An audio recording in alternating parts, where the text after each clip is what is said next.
शालूम to everyone, me Naila from Alpha Bible College. बहुत शुक्रिया videos को देखने, लाइक को शेयर करने के लिए। यूट्यूब पर चैनल है straight from the Bible with Naila के नाम से, प्लीज़ लाइक और सब्सक्राइब जरूर कीजिएगा। तबीता के केस को ही आगे फॉरवर्ड करना चाहती हूँ। मसीही बेटी तबीता, जिसके बारे में आप जानते हैं, वीडियोस आप देख चुके हैं कि उस पर गुस्ताखी का इल्ज़ाम लगाकर उस पर तशद्दुद किया गया, 3rd फ्लोर से घसीट कर ग्राउंड फ्लोर तक लेके आए। बाहर के लोगों ने भी उस पर साथ हाथापाई की। एक फ़ीमेल होने के नाते आप समझ सकती हैं कि किस तरह से फ़ील हो रहा होगा उसे। उसका दुपट्टा उतार कर उसको बाकायदा थप्पड़ मारे जा रहे हैं, घसीटा जा रहा है, और भी वर्डली भी और फिज़िकली भी उसको जो है वो तशद्दुद का निशाना बनाया जा रहा है। खैर, लेकिन बताना ये चाहती हूँ कि खुदाम का शुक्र है कि उस पर कोई पुलिस केस दर्ज नहीं हुआ है, क्योंकि जो हक़ाइक़ सामने आए हैं उसकी रोशनी में जो बातें सामने आई हैं वो ये हैं कि ये जो इसकी ड्यूटी फेलोज़ थी, नर्सिस थी, उनको इससे पर्सनली कोई इशू था, कोई प्रॉब्लम थी, जिसको उन्होंने रिजॉल्व करने के लिए या कह लें बदला लेने के लिए इस पर जो है वो तौहीन रसालत का या गुस्ताखी का इल्ज़ाम लगाकर और ये केस जो है उन्होंने बना दिया। अब इस पर तबीता पर कोई भी पुलिस केस तो अभी नहीं है, बट इंक्वायरी बिठा दी गई है। और अभी मैं आपसे एक वीडियो शेयर करने लगी हूँ जिसमें एक मुस्लिम बहन बेटी जो है वो तबीता की फ़ेवर में बोल रही है, इवन मसीहियों की फ़ेवर में बोल रही है, और वो इस बात का प्रूफ दे रही है कि मैं वहीं पर जॉब करती हूँ और मैं पर्सनली तबीता को जानती हूँ, और जो उस पर इल्ज़ाम लगाया गया है वो गलत है, और ये इल्ज़ाम किसी पर्सनल दुश्मनी को निकालने के लिए लगाया है। तो सो प्लीज़ आप ये वीडियो पहले खुद से देख लें, उसके बाद मैं अपनी बात को आगे कंटिन्यू करूँगी। सो प्लीज़ देखिएगा। अस्सलामु अलैकुम रहमतुल्लाहि व बरकातुहू। रहमतुन सल्लिम व सल्लिम अला रसूलिल करीम। मैं कौसर स्टाफ नर्स हूँ, और तबीता जो कल सानिया हुआ तबीता के साथ सुबराज हॉस्पिटल में, उससे पूरे केएमसी में बहुत हलचल मच गई है, और मंजर आम पर ये जो चीज़ आई है ये अनएक्सेप्टेबल है। तबीता को मैं पर्सनली जानती हूँ, मैंने उसके साथ काम भी किया है, और तबीता एक अच्छी लड़की है, और वो जो है हमेशा हर किसी के साथ प्यार मोहब्बत और खुलूस से पेश आती है। वो एक गॉस्पल सिंगर भी है।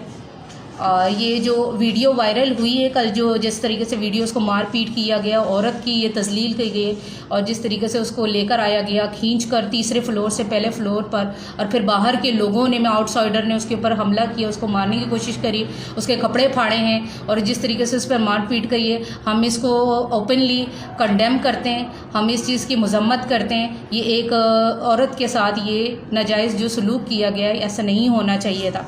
अगर ये वीडियो बनाई है मारपीट की, ये तो प्रूफ हो चुका है, लेकिन आप ये प्रूफ कर सकते हैं कि जो उसने ये लफ्ज़ जब कहे हैं, ये चीज़ आप वीडियो में प्रूफ कर सकते हैं। आपके पास कोई प्रूफ है इस चीज़ का?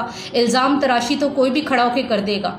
इस माशरे में हम मेजॉरिटी हैं, और हमारे को मुस्लिम जो है मेजॉरिटी हैं, और क्रिश्चियन और मुस्लिम और हिंदू ये सब बराबर है। हम लोग एक नर्सिस भी हैं, और हमें जो है हर चीज़ को साथ लेकर चलना है इन सबके साथ, और हमें क्रिश्चियन नर्स जी, तो ये वीडियो देखिए आपने, जहाँ पर ये फीमेल जो मुस्लिम बेटी है उसने खुद इस बात का इकरार किया है और इस बात को माना है कि वो पर्सनली तबीता को जानती है। वो जानती है कि उसने ऐसा कुछ नहीं किया है, और ये कोई पर्सनल इशू था जिसको बदला लेने की सूरत देकर इस पर गुस्ताखी का इल्ज़ाम लगा दिया गया। सो अब कोई इंक्वायरी की सूरत नहीं बनती है, बट हम अपने खुदा के, यहोवा खुदा के शुक्रगुजार हैं जो हमारे साथ स्टैंड बाय रहते हैं, और वो हमारी मदद करते हैं, और हमारे हर मामले में हमारे साथ साथ चलते हैं और हमारी रहनुमाई करते हैं। Thank you God, thank you so much. अच्छा, लेकिन एक बड़ी इंपॉर्टेंट बात, एक वाक़या शेयर करना चाहती हूँ आपसे। जब भी हम कानून को अपने हाथों में ले देते हैं, या जब भी हम कोई ऐसी चीज़ करते हैं जिसको जो हमारे इख्तियार में नहीं थी, या खुदा ने उसे हमारे इख्तियार में नहीं दिया है, और जब हम उसको अपने इख्तियार से करने की कोशिश करते हैं खुदा का नाम लेकर या खुदा को दरमियान में रख के, तो फिर खुदा खुद इंसाफ करने के लिए उतरता है। वाक़या शेयर करना जी, तो ये सच्चा वाक़या है पाकिस्तान का। ये कुछ माह पहले की बात है, इसकी डिटेल्स आप यूट्यूब से ले सकते हैं। इस पर काफ़ी सर्च की है मैंने, और उसके बाद ही ये बात कर रही हूँ आपसे, क्योंकि यहाँ पर जो भी हम बात करते हैं वो सच्ची बात करते हैं और प्रूफ्स के साथ बात करते हैं। तो चलिए आपको बताती हूँ। एक मस्जिद के इमाम थे, और मस्जिद के बिल्कुल साथ एक घर था। वहाँ पर एक फ़ीमेल रहती थी और एक उसका बेटा था। फीमेल के हस्बैंड नहीं थे, मीन्स वो बेवा थी। अब मस्जिद के इमाम को कोई पर्सनल इशू था, इशू तो क्लियर नहीं है, बट 2 इश्यूज़ बताए जाते हैं। एक, या तो उसने उस जगह को लेना था या उस फीमेल से शादी करनी थी। खैर जो भी इशू था, फीमेल इस बात पर एग्री नहीं हुई, तो मस्जिद के इमाम ने जाकर मस्जिद में ऐलान कर दिया कि ये जो औरत है, इसके बेटे ने कुरान पाक के जो पेपर्स हैं उनको फाड़ा है, उनको बहाया है पानी के अंदर नाली में, और उनको फाड़ा है और जलाया है। इस बात पर बस कहने की देर थी, लोग वहाँ पर इकट्ठे हो गए, फीमेल को और उसके बेटे को घसीट कर बाहर ले आए, जबकि उनको पता ही नहीं कि हुआ क्या है, और उन पर तशद्दुद करना शुरू किया। थैंक्स गॉड कि पुलिस एट ए टाइम आ गई, और पुलिस ने आकर उस बच्चे को उनकी हिरासत से जो है वो छुड़ा लिया। अब पुलिस उस बच्चे को छुड़ा कर तो ले गई, लेकिन लोग, आप एज यू नो दैट, कि लोग आग बगोला हो जाते हैं और वो खुदा के इंसाफ का तो इंतज़ार करते नहीं हैं, वो खुद से इंसाफ करना चाहते हैं। और जब आप इंसाफ को अपने हाथों में ले लेते हैं तो फिर खुदा खुद उतरता है इंसाफ करने के लिए। तो अब वो उस बच्चे को ले जाते हैं जब थाने में, तो वहाँ से भी जाकर वो पुलिस पर भी तशद्दुद करते हैं, वो कुछ लाइक पथराव करते हैं और इस तरह, और बच्चे को वो छुड़ा कर ले आते हैं। रिमाइंडर देती हूँ दोबारा से, ये सच्चा वाक़या है। अब वो उस बच्चे को छुड़ा कर ले आए, और वो बच्चा जब अपनी जान छुड़ाने के लिए भागा है तो वो खेतों में चला गया है, और वहाँ पर उसकी माँ भी पीछे पीछे भाग रही है, रो रही है, तड़प रही है कि प्लीज़ मेरे बेटे को छोड़ दिया जाए, उसने ऐसा कुछ नहीं किया है। पहली बात कि चले अगर उसने कुछ नहीं किया था, बट अगर किया भी था तो क्या आपको वो माँ के आंसू नज़र नहीं आ रहे? क्या खुदा इस चीज़ पर राज़ी है कि एक माँ पीछे रो रही है और एक छोटी एज के बच्चे को आप मार रहे हैं, सारा का सारा गांव मिलकर मार रहा है, जिसमें छोटे बच्चे भी शामिल थे, वो भी पथराव कर रहे थे, जो पेरेंट्स को करते देखते हैं फिर वो उसको फॉलो करते हैं। अब वो प्रॉपर पथराव कर रहे हैं, प्रॉपर उसको मार रहे हैं। अब हुआ क्या, तशद्दुद उन्होंने इस कदर ज़्यादा कर दिया कि उन्होंने वहाँ पर आग लगा दी और उस बच्चे को जिंदा जला दिया उसकी माँ की आंखों के सामने। ये थोड़ा सा वक्त गुजरा, इस पर कोई एक्शन नहीं लिया गया, उन लोगों को कोई सज़ा नहीं दी गई, क्योंकि हजूम था, लोग बहुत ज़्यादा थे, सभी शामिल थे, किस किस को सज़ा देते। हाँ, लेकिन एक ऊपर बैठा है सज़ा देने के लिए, एक ऊपर बैठा है जो इंसाफ करता है। अब हुआ क्या, इस वाकया के ठीक 2 माह बाद, प्रूफ्स के साथ बात कर रही हूँ, यूट्यूब पर इसकी वीडियो मौजूद है, जहां पर एक मुस्लिम स्कॉलर ने ही कहा हुआ है कि ये वही जगह है जहां पर ये वाकया पेश आया था। अब उसी जगह पर ये हुआ कि 2 माह के बाद, ठीक 2 माह के बाद, एक ऑयल टैंकर वहां से गुजर रहा था। ये वाकया आप सबको याद होगा, शायद ये जलने वाले वाकये को तो हाईलाइट ना किया जाए, लेकिन ये ऑयल टैंकर वाला वाकया आपको ज़रूर याद होगा। वहाँ पर एक ऑयल टैंकर का वहाँ पर लीकेज होना स्टार्ट होगी, ऑयल टैंकर को वहाँ पर रोक दिया गया। अब वो ऑयल जो है वो बह बह कर तो खेतों में जमा होना शुरू हो गया। कुदरत का इंसाफ देखें, अब उसी मस्जिद में वही इमाम ऐलान कर रहा है कि ऑयल बहुत ज़्यादा लीक हो गया है, तो सब घरों से निकलें, अपने अपने बर्तन लेकर, वेस्ट भी तो होना है, तो आप सब उसको जमा कर लें। अब उसी गांव के वही लोग, वही पेरेंट्स, उन्हीं के बच्चे, छोटे छोटे बच्चे भी शामिल, वो सारे अपने अपने बर्तन लेकर ऑयल जमा करने के लिए आ गए हैं। अब कुछ टाइम तक तो वो ऑयल जमा करते रहे, लेकिन अफसोस भी हुआ इस बात पर, लेकिन खुदा की लाठी बेआवाज़ होती है, खुदा इंसाफ करने वाला है।